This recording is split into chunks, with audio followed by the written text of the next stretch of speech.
Salut l'équipe crypto, le petit secret du samedi. Les gars, on va parler de ça aujourd'hui parce qu'il se passe quelque chose tous les samedis là depuis un petit moment. On va en parler et puis on va regarder bien évidemment le BTC et tout ce qui peut nous arriver ce week-end. C'est parti avec un BTC ce matin, 98 600 $. Il est plutôt stable. Ether, il est juste en dessous des 3400 $. Le reste de la map explose. On a XRP qui prend 12%, CryptoClebar 17%, ADA qui est vraiment très chaud en ce moment. Forcé de constater 26%, AVAX 17%. XLM, donc qui est le petit frère de XRP qui prend 58%. Là, vraiment, les gars, ça fait vraiment plaisir de voir des perfs comme ça. On a 24% du côté de DOT, même ligne qui nous pousse un joli 10%, ça peut préparer pour LTC, NIR, Uni. On a HBAR et ICP 15%. Paul, donc Matic 18%, c'est impressionnant. Et VET, les gars, 40%. C'est complètement ouf. J'ai l'impression que c'est les dinosaures qui pumpent en ce moment. On a Atom qui prend un joli 20%. Et c'est Phil à la 50e position qui clôture. On est à plus 11%. Allez, on descend jusqu'à OKB. Bref, vous l'avez vu, c'est une map qui est hyper verte. Les gars, du côté du daily du BTC, pour l'instant, tout se passe à merveille. Hier, on a fait un nouveau plus haut. On est venu titiller les 99 000 $. Je crois que ça, on a fait 99 700, les gars. Putain, on est vraiment aux portes des 100 000 $. Là, ce matin, on se fait un petit peu rejeter. Mais c'est le week-end et on va parler de tout ce qui se passe d'ailleurs le week-end.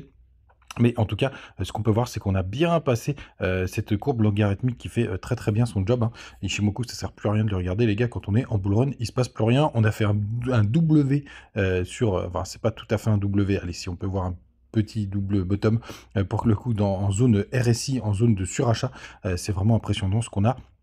Donc à suivre, va avoir une clôture weekly qui devrait être pas trop mal. Là, on s'en serait sur notre sur 4 semaines de hausse consécutives. On va voir ce que ça va donner la semaine prochaine. Mais là, vraiment les gars, on est très proche des 100 000, vous voyez, ça se joue à pas grand chose, mais c'est vraiment très très propre et rien de dramatique pour le moment. Du côté des petites time frames, on a un petit canal qui est en train de se former là, c'est plutôt un petit canal parallèle. On oscille là, on est sur la partie haute du canal. On va voir ce que ça va donner. Du côté du MACD, attention, 4 heures, on commence quand même à fléchir, on enchaîne quand même pas trop mal, pas mal les divergences, mais pour l'instant c'est les alts pour le coup qui s'éclatent. Et justement les alts, la Bitcoin dominance, je vous l'ai dit, pour moi c'est potentiellement à partir de cette semaine qu'on pourra avoir la Bitcoin dominance qui chute et donc la alt season. Pour l'instant, c'est pas confirmé parce que c'est pas encore parabolique à la baisse pour confirmer ça, mais c'est vrai que là pour l'instant on a un beau rejet là depuis cette semaine. Je vais vous montrer en weekly ce que ça donne. Hop. En weekly, ce que ça donne. On a un beau rejet pour l'instant. Désolé, il y a un petit peu de travaux. Mais on a un beau rejet juste là. C'est plutôt propre. On va voir ce que ça va donner la suite. Du côté des contrats CME, donc ça, c'est une très très bonne nouvelle. Puisque vous voyez, on a clôturé au 99 500. Donc on pourra avoir un beau gap haussier qui pourrait se former. Donc ça, c'est plutôt chouette. Ça voudrait dire que on pourrait avoir tout simplement recollé d'ici lundi, puisqu'on est un petit peu en dessous. Le long short ratio, notre petit chouchou, pour le coup, qui est à 44% de long, donc ça c'est plutôt pas mal. Ça veut dire qu'on a encore potentiellement un peu de jus et que c'est pas une tendance, c'est une tendance qui est plutôt saine, en tout cas du côté de BTC. Du côté de THBTC, on essaye encore une nouvelle fois de faire un retournement. Regardez, on a été une nouvelle fois chercher la trendline quasiment. Je vous en ai déjà parlé hier. Mais pour l'instant, les gars, c'est plutôt propre ce qu'on a. Et ça fait vraiment plaisir. Les gars, n'hésitez pas à me rejoindre du côté du Telegram. On partage toujours des petites news, des petites infos, des petits sujets. Et on a une belle communauté et vous avez les liens pour avoir des bonus du côté de BitGet, de BingX, de Banksy et de Bitmart. Du côté de TikTok, je vous ai laissé la meilleure BitGet, donc n'hésitez pas, c'est en passe d'accueil.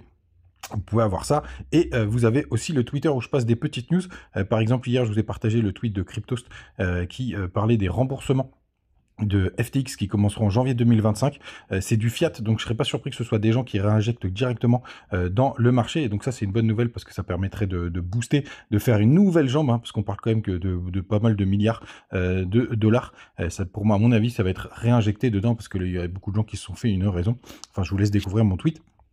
Mais pour moi, c'est encore une bonne nouvelle pour nos cryptos préférés. Crypto Ferrandine à 93, on est encore hyper chaud. Liquidation 400 millions, c'est quand même plutôt pas mal. Alors attention, les funding, ils sont très, enfin BTC est normal, mais par contre sur les alts, c'est quand même en train d'exploser. Donc là, ça coûte assez cher si vous êtes en long. Vous voyez, on est au-dessus des 0,01, donc on est un petit peu en surchauffe à ce niveau-là. Donc grande méfiance, les bitcoins sur les échanges qui continuent de baisser. Vous pouvez regarder ce chiffre tous les jours, c'est vraiment impressionnant. On a 2,3 millions. C'est peanuts, les gars, je sais pas si vous vous rendez compte, ça arrête pas de sortir. On sent vraiment qu'on a un beau bull run qui est en train de se mettre en place. Donc, le sujet du jour, les gars, le petit secret du samedi. Alors, c'est très simple. Je sais pas si vous avez remarqué, mais tous les samedis, on a une explosion de nos portefeuilles. Moi, c'est tous les samedis où j'ai un ATH, enfin pas ATH parce que j'ai pas encore touché mon ATH, je suis pas très loin, mais je suis encore en dessous de ce que j'avais de mon ATH du mois de mars, hein, qui était mon ATH ultime pour le coup sur le marché crypto. Là, je suis pas très très loin, mais on a des très beaux pumps le samedi et faites attention parce que bon là, c'est le petit secret du jour. Tous les samedis, après en fin d'après-midi, milieu fin d'après-midi, on a une belle baisse qui s'organise et tout simplement pour moi, ça, je l'explique avec pas mal de particuliers qui rentrent sur le marché le samedi et que du coup, bah, ça fait une grosse pression acheteuse parce que toute la semaine, ils se sont dit, je voudrais acheter des cryptos. Et après, on a une belle correction en général qui est entre le samedi en milieu d'après-midi et le dimanche. Alors, pour les traders, c'est assez drôle à voir. Effectivement, ça peut être intéressant, mais pour le coup, moi, je vous le dis, les gars, je le joue pas du tout. Là, on est en phase de bull run et c'est des erreurs qui peut m'arriver d'être fait, c'est-à-dire de revendre, de sortir, etc. Et puis après, le train décolle. Et en général, ben, on passe à côté. Je sais pas, souvent, vous voyez d'ailleurs sur Twitter, il y a des gens qui vous disent dès que j'ai vendu, le truc est parti. C'est tellement vrai, c'est tellement vrai. Donc moi, je m'abuse pas à rentrer, sortir. Le plan, c'est toujours le même si j'ai des cryptos qui se sont éclatés au sol, d'autres qui ont explosé, etc. Le plan, c'est toujours le même, les gars. Je commence à sortir. Allez, février, mars et mars normalement. S'il y en a vraiment de la grosse surchauffe, je serai sorti du marché complètement. Mais bien entendu, je vous le partage tous les jours. Donc le petit secret du samedi pour ceux qui se font un peu d'intraday ou de scalping, c'est ces petits pumps qu'on a qui sont très jolis le samedi et ça se calme. En milieu d'après-midi, on va voir si l'histoire se répète, les gars. Et puis, on a notre petit gap qui est plutôt à la hausse. Donc, ça, c'est plutôt pas mal du côté de BTC. Les gars, vous savez tout. Passez un très, très bon week-end. On se retrouve comme d'habitude, même le dimanche matin. Pour le coup, ciao les potes!